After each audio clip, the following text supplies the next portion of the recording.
ወታደራዊ ዝግጅቶች ብሪታንያና ፈረንሳይ የሙሶሊኒ ወደ ኢትዮጵያ መስፋፋት እንደማይቃወሙ ሙሶሊኒ ያምን ነበር።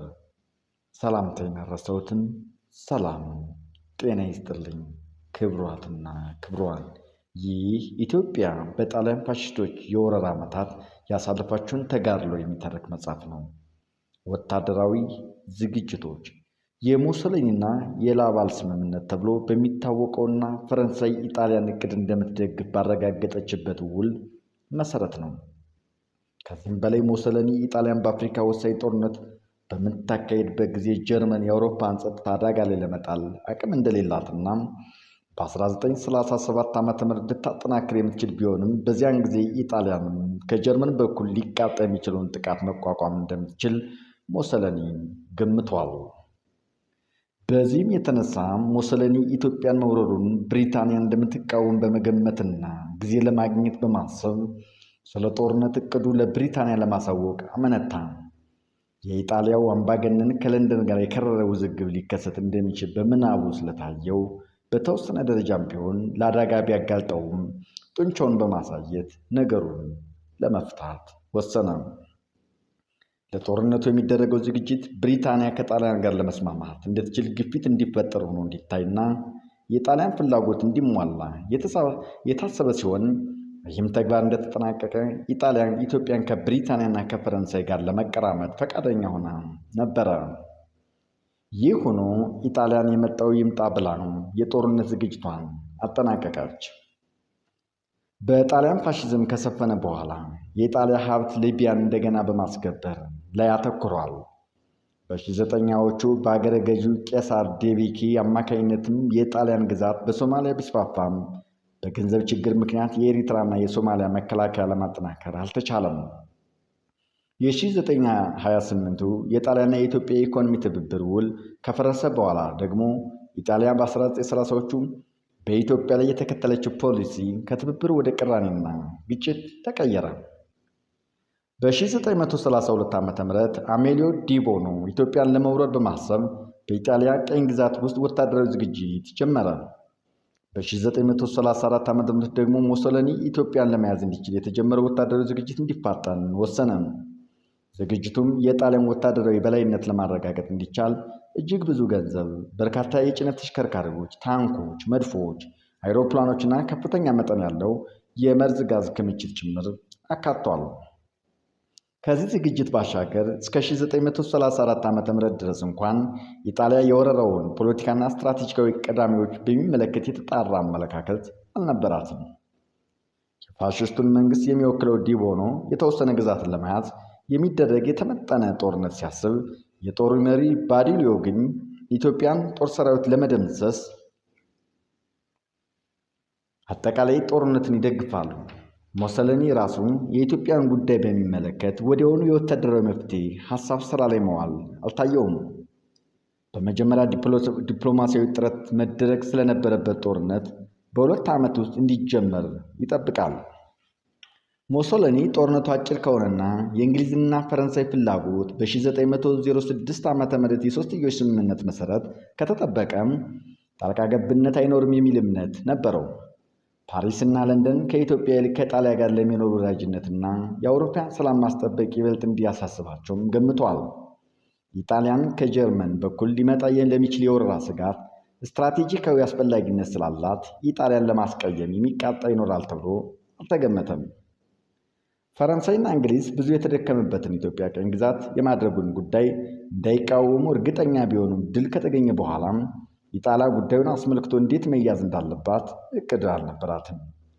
ይህም የኢትዮጵያ መንግስት ህልውና ጨርሶ እንዳይጠፋ ወይም የተወሰነ ግዛት ብቻ ነው ኢጣሊያ በሞግዚነት እንደምታገኝ አለበለዚያም ፍላጎቷን በዲፕሎማሲያዊ መንገድ እንድታሟላ መታሰቡን የሚያመላክት ነው።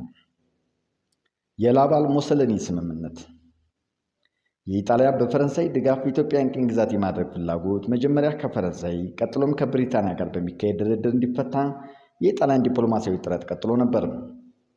በጥር 1935 ዓ.ም የተፈረመው የላቫል ሙሶሊኒ ስምምነት ኢጣሊያን ኢትዮጵያን እንድትዋጋ በማደፋፈር የጠቀመና ኢጣሊያኖችን ኢትዮጵያን የኤርትራና የሶማሊያ ቀኝ ግዛቶችን የተፈጥሮ ቅጥያ አድርገው እንደሚያስቡ ግልጽ አድርጓል።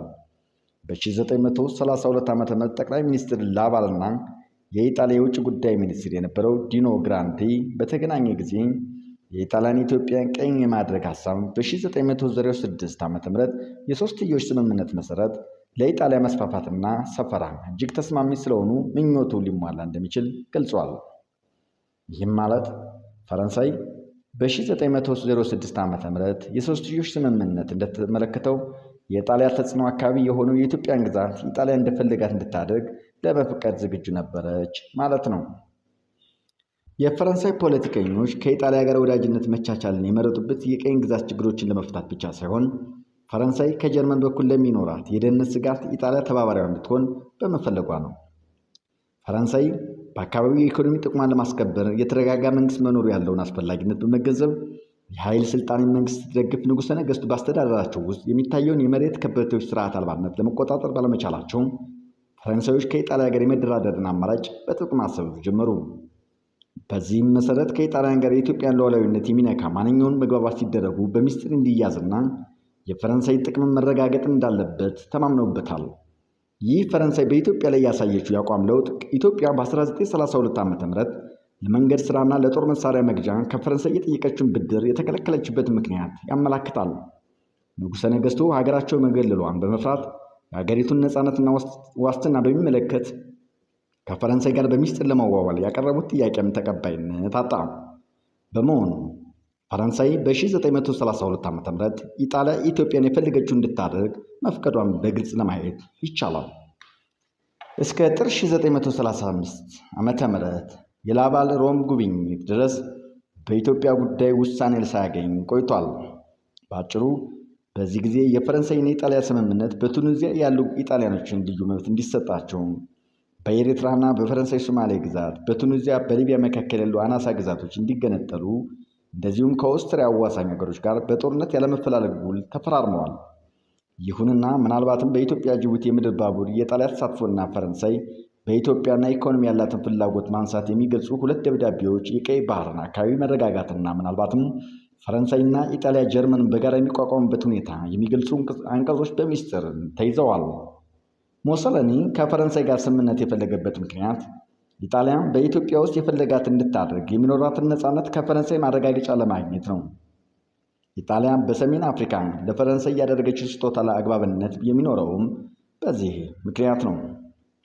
ፈረንሳይ ከኢትዮጵያ ለምታጣው የኢኮኖሚ የፖለቲካ ጥቅም ኢጣሊያ በአዲስ አበባ ጅቡቲ የምድር ባቡር መስመር አካባቢ የፈረንሳይን የኢኮኖሚ ጥቅም ለመጠበቅና በአውሮፓም አንዳንድ ግዴታዎችን ለመገንባት ሞሶሎኒ ፈቃደኛ ሆኗል። በተጨማሪም ጥር 4 ቀን